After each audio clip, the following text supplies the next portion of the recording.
할렐루야.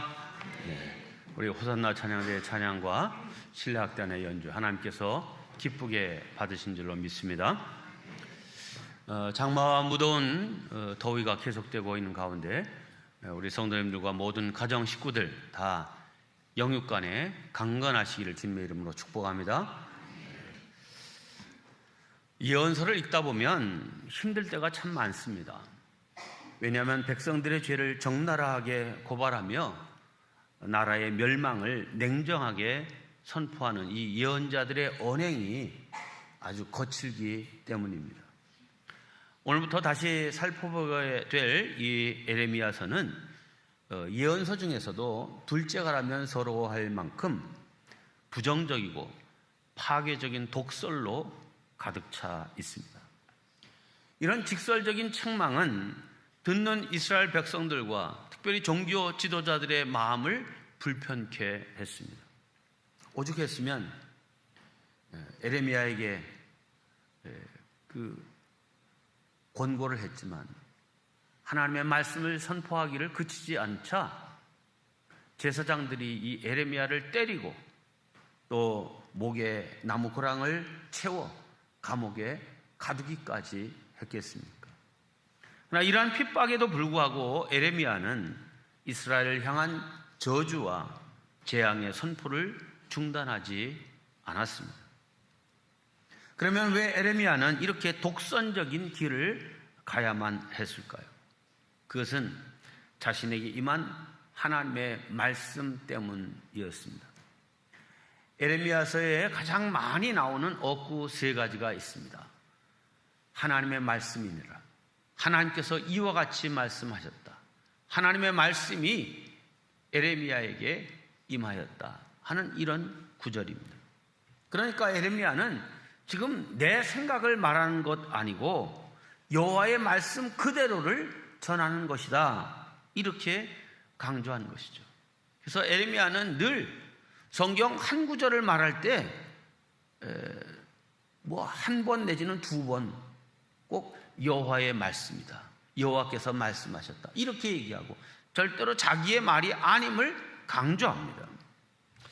자, 오늘 본문이 들어있는 에레미야 31장만 보더라도 무려 16번이나 반복해서 하나님의 말씀이다 라고 하는 이 말을 하고 있습니다. 이렇게 자주 이 말을 쓴 이유는 당시 백성들이나 종교 지도자들이 하나님의 말씀을 받아들이지 않고 그저 자기의 길로만 갔기 때문입니다. 그들의 주장은 하나님의 말씀이 너 에레미야에게만 임하는 게 아니야. 다른 선지자들에게도 하나님의 말씀이 임하고 그들도 하나님의 대언자라는 것입니다. 이것은 마치 모세의 누나와 형이었던 아론과 미리암이 모세를 향하여 던졌던 비판적인 질문과 똑같습니다. 민수기 12장 2절인데 그들이 즉 아론과 미리암이 이르되 여호와께서 모세 너와만 말씀하셨느냐? 우리와도 말씀하지 아니하셨느냐? 이렇게 말하죠. 자, 그러니까 에레미야와 당시 제사장이나 다른 선지자와의 싸움은 누가 진정한 하나님의 대언자인가 라고 하는 싸움이었습니다. 근데 문제는 이 에레미야의 입을 통하여서 선포되는 말씀은 뽑고 파괴하고 파멸하고 넘어뜨리는 그런 내용이 주를 이루고 있다면 다른 선지자들의 입에서는 모든 것이 다 잘 될 것이다, 이 평안의 복음이 주를 이루고 있었습니다. 그러니 지금도 마찬가지지만 저주와 재앙을 선포하는 에레미야보다는 평안과 번영을 외치는 거짓 선지자들이 훨씬 더 선호되었던 것입니다. 그럼에도 에레미야는 외치는 자의 소리가 되어야만 했습니다. 그런데 에레미야가 전한 메시지는 전체적으로 심판과 저주가 중심이 되어서 암울했지만 그러나 최종적인 결론까지 그렇지는 않았습니다. 물론 분량만으로만 본다면 심판 선언과 재앙 선포가 훨씬 더 많았지만 그의 선포 중에는 위로와 소망의 말씀도 있었습니다. 자, 우리가 오늘 예레미야 31장을 읽게 됐는데 예레미야 30장부터 33장까지가 대표적으로 소망과 위로의 메시지입니다. 그래서 이거를 일명 위로의 책, 위로의 두루마리라 이렇게 말하기도 합니다. 자, 이 위로의 말씀을 여는 메시지를 우리는 29장에서부터 들을 수 있습니다. 29장 10절로 11절입니다. 여호와께서 이와 같이 말씀하시니라. 바벨론에서 70년이 차면 내가 너희를 돌보고 나의 선한 말을 너희에게 성취하여 너희를 이곳으로 돌아오게 하리라. 여호와의 말씀이니라. 너희를 향한 나의 생각을 내가 아나니 평안이요 재앙이 아니니라. 너희에게 미래와 희망을 주는 것이라. 너희에게 선포하는 내 메시지가 재앙이고 정말 저주 이것만 아니다. 너희들에게 평안을 주고 미래에 희망을 주기 위한 메시지다라고 하는 내용이죠. 네, 이스라엘 백성들은 자신들의 죄악 때문에 나라가 망하고 이방 땅으로 포로로 끌려가게 될 것입니다. 이것은 피할 수 없는 하나님의 준엄한 심판입니다. 그러나 이것이 이스라엘 백성들의 마지막 마침표는 아니라는 사실입니다. 바벨론에서 오히려 신앙이 회복되어 그들의 땅으로 다시 돌아오게 될 날이 반드시 오게 된다는 것입니다. 70년이란 결코 짧지 않은 시간이지만 사망의 그늘 아래에 앉아서 울고 있던 그들에게 하나님께서는 희망의 말씀으로 다가오신 것입니다. 귀환과 회복이라는 희망의 말씀, 새 언약의 말씀이 바로 오늘 본문이 들어있는 위로의 두루마리, 이 부분의 핵심적인 메시지입니다. 새 언약을 주시겠다 하는 하나님의 은혜가 이렇게 펼쳐집니다. 자, 이 위로의 두루마리 안에 가장 핵심적인 부분은 하나님께서 너희들의 하나님 되고 곧 이스라엘의 하나님 되고 너희는 내 백성이 되리라 하는 이 메시지를 주고 계십니다. 31절과 33절입니다. 여호와의 말씀이니라. 보라, 날이 이르리니 내가 이스라엘 집과 유다 집에 새 언약을 맺으리라. 나는 그들의 하나님이 되고 그들은 내 백성이 될 것이라. 여호와의 말씀이니라. 그런데 여러분, 이 내용을 잘 보시면 나는 그들의 하나님이 되고 그들은 내 백성이 될 것이라 하는 말은 출애굽할 때부터 주신 하나님의 약속이고 더 멀리까지 보면 아브라함을 부르실 때부터 하신 약속 아닙니까? 내용으로 달라진 게 없습니다. 새로운 것이 없습니다. 되풀이된 내용입니다. 그런데 32절 말씀에 의하면 내가 너희와 새로 세울 언약은 다르다 이렇게 말씀합니다. 32절입니다. 이 새 언약은 내가 그들의 조상들의 손을 잡고 애굽 땅에서 인도하여 내던 날에 맺은 것과 같지 아니할 것이다. 아니, 뭐가 다르다는 겁니까? 그것은 내용이 다르다는 것이 아니라 언약의 방식이 다르다 하는 것입니다. 출애굽 당시에 하나님께서 이스라엘 백성과 맺은 언약은 일종의 결혼 서약과 같은 것입니다. 남편 하나님과 이제 아내 이스라엘 사이에 맺어진 부부간의 언약이었습니다. 그런데 이 신부인 이스라엘은 남편인 하나님을 신뢰하고 믿고 따른 것이 아니라 다른 신랑, 다른 우상들에게 마음을 빼앗기고 있었던 것입니다. 이렇게 결혼 서약을 파기한 이스라엘에 대해서 남편 되신 하나님은 어떻게 하십니까? 선지자 호세아와 그의 아내 고멜과의 관계를 통해서 보여주시듯이 신앙적인 정절을 지키지 않은 아내 이스라엘을 아주 버리지는 않습니다.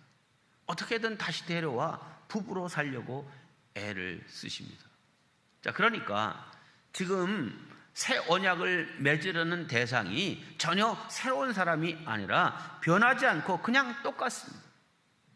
이스라엘의 남편이여 주인 하나님과 그 하나님의 아내였으나 결혼 서약을 파기했던 이스라엘과 다시 새 언약을 맺겠다는 것입니다.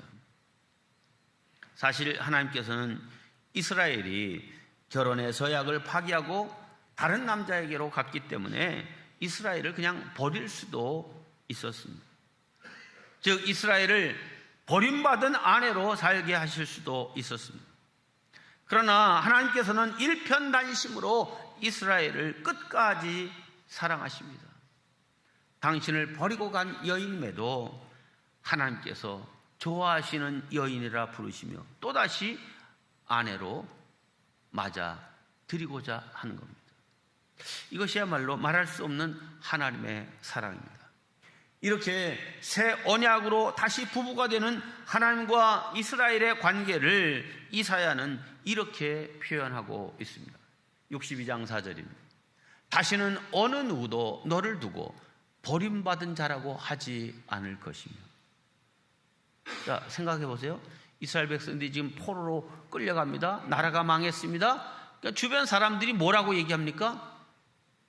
너를 보호하는 자가 하나님이시라며, 능력의 하나님이시라며, 전능하신 분이라며, 그분 어디 갔어? 너 버림받은 거야? 하는 거죠. 다시는 너희 땅을 일컬어 버림받은 아내라고 하지 않을 것이다. 젖과 꿀이 흐르는 땅이라며 여기가. 그런데 어떻게 된 거야? 그런 조롱의 말을 듣지 않을 것이다. 오직 너를 하나님께서 좋아하시는 여인이라 부르고 내 땅을 결혼한 여인이라고 부를 것이니 이는 주께서 너를 좋아하시며 내 땅을 아내로 맞아주는 신랑과 같이 되실 것이기 때문이다. 출애굽 당시에 맺어진 언약에 의하면 고멜처럼 한 남편으로 만족하지 못하고 이 남자 저 남자 기웃거리며 방황하는 삶을 산 이스라엘이 기대할 수 있는 것이라고는 사실 심판밖에 없습니다. 그래서 에레미야 14장에서는 그런 너희들 이제 심판밖에 없다라고 하는 메시지를 사실은 이 31장 이전에 계속해서 그런 메시지가 줄을 이루죠. 대표적으로 14장 10절 말씀을 봅니다. 여호와께서 이 백성에 대하여 이와 같이 말씀하시되 그들이 어그러진 길을 사랑하여 그들의 발을 멈추지 아니하므로 여호와께서 그들을 받지 아니하고 이제 그들의 죄를 기억하시고 그 죄를 벌하시리라. 이스라엘, 너희를 내 아내로 삼았지만 너희들이 다 떠나가니 내가 받지 않겠다. 너희의 죄를 기억하고 그 죄에 합당한 벌을 내리리라 하신 메시지를 지금 에레미야가 계속 선포했던 것입니다. 자, 이렇게 징벌의 대상인 이스라엘이 다시 새 언약의 대상이 되어 하나님의 아내가 된다는 것은 사실 논리적으로 앞뒤가 맞지 않습니다. 논리적인 모순이 있는 거죠. 이 모순을 해결하지 않고는 새 언약을 맺을 수 없습니다. 그러면 이 새 언약이 어떻게 가능할 수 있었을까요? 오늘 보면 34절을 보면 하나님께서는 이 모순을 용서로 해결하십니다. 34절입니다. 내가 그들의 악행을 사하고 다시는 그 죄를 기억하지 아니하리라. 여호와의 말씀이니라. 이런저런 다른 남편과 주인을 섬기며 살아온 그 이스라엘의 죄를 아무 조건 없이 용서하시겠다는 것입니다. 이 용서, 우리가 참 많이 사용하는 말이지만 정말 실천하기는 어려운 말입니다. 그런데 하나님은 그 죄를 기억하지도 않는 용서로 해결하시겠다는 거죠.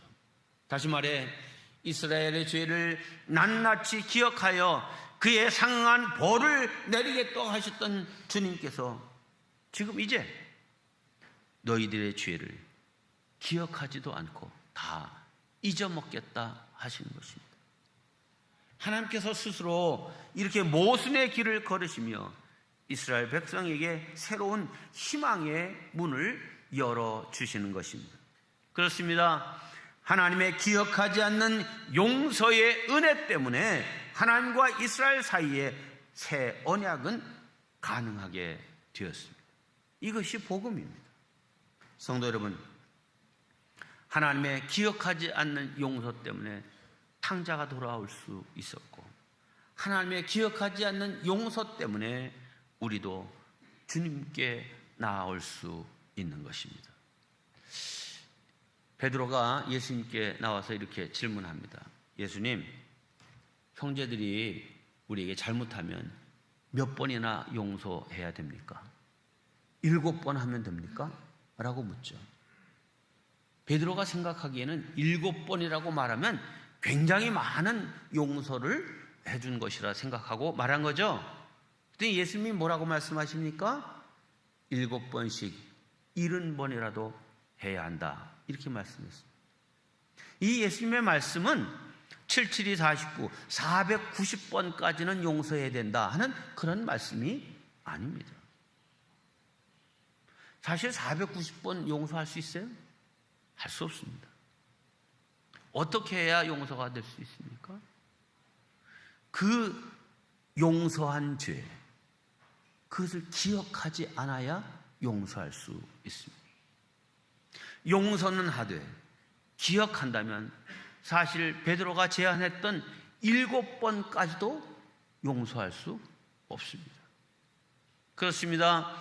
용서한다고 말하면서 기억에서 지워버리지 못하면 내게 피해를 주고 상처를 입혔던 사람과 새로운 관계, 새 언약 관계에 들어갈 수 없습니다.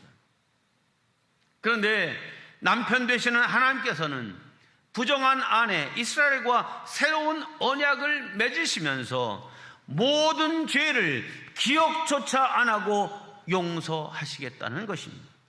이것이 우리에게 베푸신 하나님의 용서와 사랑입니다. 이 용서의 은혜와 사랑이 없었다면 우리는 결코 하나님의 자녀로 설 수 없는 사람들입니다. 자, 그렇다면 우리도 살아가면서 이런 용서의 사람이 되어야 할 사명이 있는 것입니다. 기억하지도 않는 용서, 그래야 완전한 회복이 이루어질 수 있습니다. 과거에 잘못했던 것, 상처 줬던 것 자꾸 되뇌이고 기억하고 떠올리면 분과 화가 치밀어 올라 회복되었다가도 다시 깨어지게 됨을 기억하시기를 바랍니다. 고부간에 혹은 형제자매간, 부부간에, 친구와 이웃간에 용서한 죄를 다시 기억하고 다시 끄집어내는 이런 사람이 아니라 그 죄를 기억도 하지 않겠다 하시며 용서하신 그 하나님의 사랑을 본받아 저와 여러분들도 하나님의 자녀로서 기억하지도 않는 용서의 사람들 되시기를 주님의 이름으로 축원합니다. 이제 하나님께서는 새 언약을 우리의 속과 마음에 두시겠다 말씀하십니다. 출애굽 당시에 이 하나님의 언약은 돌판에 새겨서 주셨습니다. 뭐 돌판에 새긴 이제 그 계명이니 뭐 영원한 계명과 마찬가지 아닙니까? 자, 그런데 하나님께서 이제 기억하지 않는 용서를 통해서 너희들과 맺을 새 언약은 어디에 어떻게 새겨주시겠다 말씀하십니까? 33절입니다. 그날 후에 내가 이스라엘 집과 맺을 언약은 이러하니 곧 내가 나의 법을 그들의 속에 두며 그들의 마음에 기록하여 나는 그들의 하나님이 되고 그들은 내 백성이 될 것이라. 여호와의 말씀이니라. 즉 하나님께서 맺으실 새 언약은 우리의 속과 마음에 기록하여 주시겠다 하는 겁니다. 자, 그러면 여기 이 속이라고 번역된 히브리어가 무엇을 뜻하는지 우리는 알아야 됩니다. 이것은 레위기 제사법에는 내장으로 번역되는 특별한 용어입니다. 하나님께 제사를 지낼 때 짐승의 내장과 이제 기름을 다 태우라고 율법은 규정하고 있습니다. 여러분,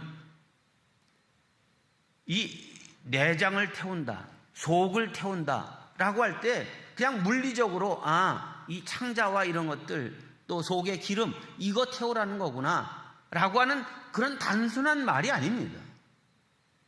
내 속을 태우라 하는 이 언어적인 용례가 우리말에도 있는데 속을 태운다, 애를 태운다 할 때 그 말이 그냥 창자 태운다, 내 창자가 타네 이런 말입니까? 그런 말이 아니죠. 내 속이 정말 말로도 할 수 없다, 내 마음이 너무 아프다, 내 마음이 끓는다 하는 그런 말이죠. 인간의 속, 내장, 이 오장육부는 구약 성경에서 생각하고 감정을 느끼는 기관으로 간주되고 있습니다. 한의학에서도 인간의 오장육부가 단순히 그 장기로서의 기능을 담당하는 조직이 아니라 생각하고 느끼는 기능도 가지고 있다고 생각합니다. 자, 그렇습니다.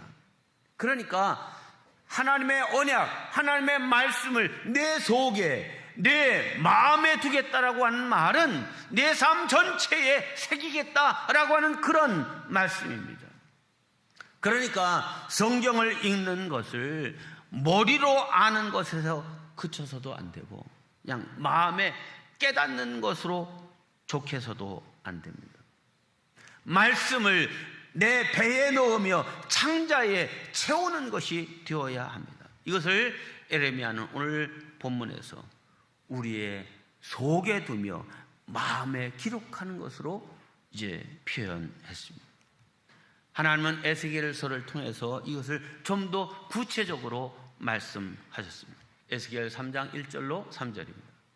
너는 이 두루마리 곧 하나님의 말씀을 먹고 가서 이스라엘 족속에게 말하라 하시기로 내가 입을 벌리니 그가 그 두루마리를 내게 먹이시며 내게 이르시되 인자야 내가 내게 주는 이 두루마리를 내 배에 넣으며 내 창자에 채우라 하시기에 내가 먹으니 그것이 내 입에서 달기가 꿀 같더라. 그렇습니다. 우리가 읽는 성경이 그냥 눈으로 입으로 읽는 것에 그치지 않고 그 말씀을 먹어 내 모든 내장 기관까지 들어가 영적 자양분을 공급하여 정말 우리가 희락과 화평과 오래 참음과 자비와 양선과 충성과 온유 절제 이런 성령의 열매를 맺는 그러한 영적인 사람으로 성장 변화 성숙해야 된다는 것입니다. 자, 그러기 위해서는 반추동물처럼 말씀을 되씹고 곱씹어야 합니다.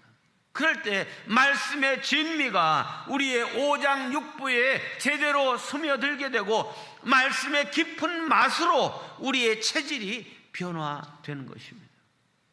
이것을 오늘 본문은 우리의 속에, 우리의 마음에 기록하는 것이라고 말하고 있습니다. 성도 여러분, 이스라엘 백성이 하나님의 아내로 만족하지 않고 이 남자 저 남자를 기웃거린 원인이 어디에 있습니까? 그것은 하나님의 말씀으로 배부르지 못했기 때문입니다. 하나님의 말씀이 그들의 오장육부에까지 이르지 못하여 말씀에 합당한 체질로 그 말씀의 양분으로 그 사람이 변화되고 성장하고 성숙되지 못했기 때문입니다. 그래서 이야기 저 이야기에 귀를 주고 이런 진리 저런 진리에 마음을 주고 영적으로 부산한 삶을 살게 된 것입니다. 남편 되시는 하나님이 계신 곳에 가만히 머물러 있지 못하고 현실을 만족시켜주는 다른 것을 움켜쥐려고 이리저리 방황하는 삶을 살았던 것입니다. 이런 문제점을 꿰뚫어 보신 하나님께서는 언약을 체결하는 방법을 바꾸신 겁니다. 당신의 말씀을 돌판에 새겨주시거나 혹은 양피지나 종이에 써서 주시는 것이 아니라